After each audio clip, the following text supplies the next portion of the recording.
buri kinyabuzima cyose aho cyava kikagera, haba ibiba ku isi, ku butaka no mu mazi ndetse no mu kirere, byose bikenera ibiryo kugira ngo bibone ibibitunga.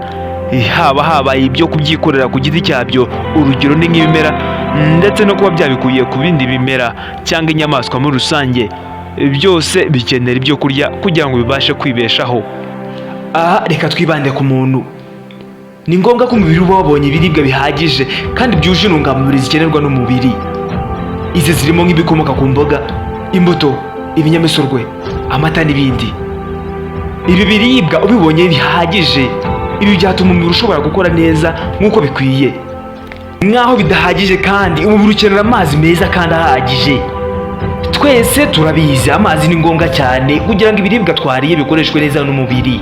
Mu bushakashatsi bwakozwe n'ikigo mpuzamahanga cyita ku buzima OMS bafatanyije n'ikigo gishinzwe ibiribwa n'imiti muri US n'abandi, bwagaragaje ko nibura umubiri w'umuntu usanzwe ukora siporo neza uko bikwiye ukenera amazi angana n'ibikombe 11.5, arizo litiro 2.7, ubwo ni hafi litiro 3. Aha ni ku mugore, ndetse n'ibikombe 15.5 arizo litiro 3.7, ubwo ni hafi enye ku mugabo. Nibyo wabyumvise neza, umuntu akwiye kunywa amazi menshi buri munsi kugira ngo igogorwa rigende neza, utibagiwe n'ibindi birimo nko gusinzira neza uko bikwiye, kwirinda ibisindisha birengeje urugero n'itabi, gukora imyitozo ngororamubiri kandi ukirinda ibintu bishobora kukongera stress kugira ngo umubiri ubashe gukoresha neza intungamubiri. Uretse ibi tuvuze haruguru bikenerwa kugira ngo umubiri wacu ukore neza, ese ni izihe nzira bicamo kugira ngo ibiryo twariye byakanjakanjiwe mu kanwa bigere mu gifu bikomeze kugeza bikoreshejwe n'umubiri, ibidakeneye bigasohoka hanze? Here it remains as semi-solid fecus. The fecal matter is removed through the anus. This is called... Mbahaye ikaze mu kiganiro Tugane Siyanse. Iki ni ikiganiro mukurikira kuri MySTV cyangwa se muri Indi Yacu TV. Iyi akaba ari na chaîne ya YouTube mukakigezweho nanjye Steven City20. Uretse ikiganiro Tugane Siyanse kandi aha ushobora no gukora ibibazo bigiye bitandukanye mu bijyanye na siyansi. Si ibyo gusa kuko tubategura n'ikiganiro Bible Study, aha akaba ariho mwihugurira ubumenyi mu bijyanye n'ijambo ry'Imana. Reka tuganire kuri iyi ngingo, uruganda rutangaje rw'ibiryo mu mubiri wacu. Reka tuvuge kuri iyi ngingo. Mbahaye ikaze. And digest it in specific organs for digestion. Nongeye kubaha ikaze mu kiganiro Tugane Siyanse.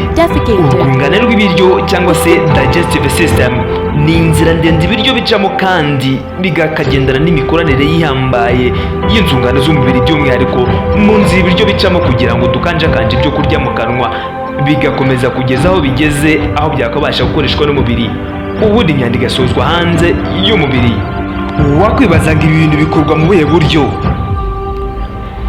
Urugendo rwose rutangira mu kanwa aho twinjizamo ibiryo, ubundi amenyo agatangira gukora akazi kayo ko kubishwanyaguza, bityo bikavamo uduce duto dushobora kuba twakomeza mu muyoboro wabyo wa esophagus. Uretse kuba ibiryo bishwanyaguzwa n'amenyo kandi bibigendana n'amacandwe yongera mu kanwa, aya macandwe kandi akagira uruhare runini cyane mu igogorwa, aho bayifitemo amylase, ikinyabutabire kabuhariwe cyagenewe gushwanyaguza ibinyamasukari cyangwa se carbohydrate. Urugero naho amylase ifata isukari itabasha kwinjira mu mubiri nka starch ikayihinduramo maltose. Ibi simbitindaho, ariko ibiryo byashwanyaguritse byivanze n'amacandwe aribyo bita bolus bihita bimanuka ari nako bica mu muyoboro wa esophagus bigakomeza mu gifu cyangwa se stomach. Aha niho akazi kongera kuba kenshi, aho ibinyabutabire birimo nka gastric acid, acide ishinzwe kwica mikorobe zishobora kuba zaje mu biryo, ndetse na pepsine, iyi ni enzyme ishinzwe gushwanyaguza amaproteine mu buryo ashobora kwinjira mu maraso, bikora akazi gakomeye cyane kandi mu gihe gito. The food that enters the stomach is churned and mixes with the mucus, hydrochloric acid and digestive juices secreted by the inner lining of the stomach. The acid helps to kill the bacteria present in the food. Ndetse na gastric acid ndetse n'izindi, izo nazo ntabwo ziba zicaye hamwe, ari nako bimwe mu bice bigize inkuta z'igifu bikomeza kwiyegeranya bikanda n'ingufu nyinshi, bigakanda ibiryo birimo imbere, aribyo bita strong muscular contraction. aha bya biryo bihindukamo ibintu bimeze nk'igikoma. Ibi kano kanya nibyo twita shime mu rurimi rw'icyongereza. Ibi iyo birangiye urwungano rw'ibiryo rukomereza mu kindi gice abenshi bakunda kwita ngo ni urura ruto cyangwa se small intestine mu rurimi rw'icyongereza. Aha akaba ari naho zimwe mu ntungamubiri z'ingenzi zirimo nk'ibinyamasukari, carbohydrate, ibyingajemo amavuta, fats, protein, vitamine ndetse n'imyunyu iboneka mu mubiri irimo nka calcium, phosphate, magnesium n'izindi nyinshi. Ibi byose hano byinjizwa mu maraso ku bufatanye n'uduce duto tugiye tugizwe n'utunyangingo, kandi imiterere y'utunyangingo twihuje dukora icyitwa viri. Aha iki gice iyo ukitegereje neza neza ubona gifite ishusho nk'intoki z'ikiganza. Uretse ibinyamasukari kandi poroteyine zishwanyaguzwamo acide amine cyangwa se amino acid, bityo kino kinyabutabire kikaba cyabasha gukoreshwa mu mubiri zijya mu maraso. Iyi niyo ituma kino gice kidasanzwe kibasha kuvana intungamubiri ziva mu rura ruto zijya mu maraso. Aha urugendo ruba rugikomeje. Iyo ibi biryo bigeze mu maraso, za ntungamubiri zirimo ibinyamasukari nk'uko twabivuze, carbohydrates, ibi binyamasukari birimo nka fructose, galactose bihindurwamo glucose. Iyi sukari ibonetse iba yatwarwa kubikwa mu mwijima cyangwa se ikaba yakoreshwa mu mubiri bisanzwe ahakenewe ndetse no gusanwa kutwangiritse.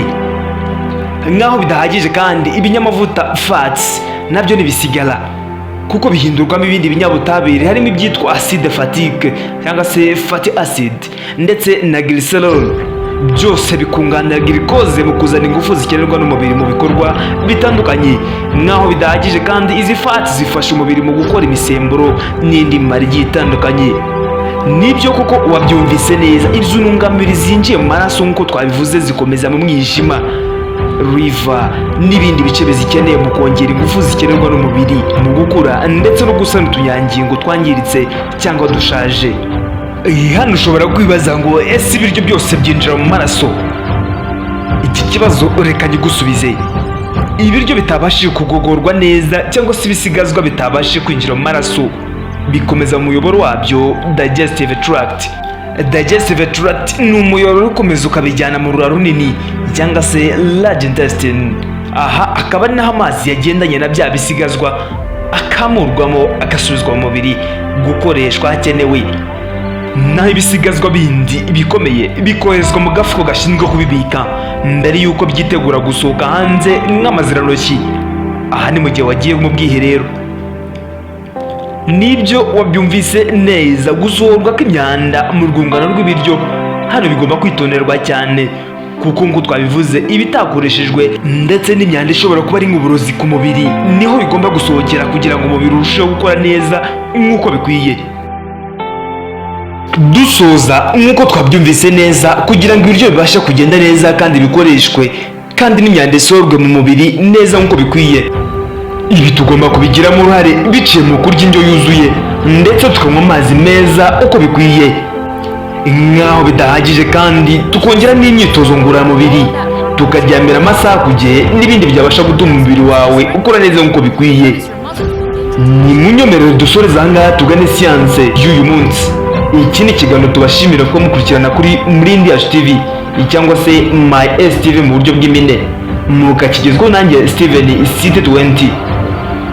Mukeneye ibindi bisobanuro cyangwa se ibindi bitekerezo mwifuza kutugezaho, mwatwandikira kuri WhatsApp 289 372 886 cyangwa se 0799 35 17 21. Iki cyari ikiganiro tugane siyansi kuri My STV. Ndabashimiye.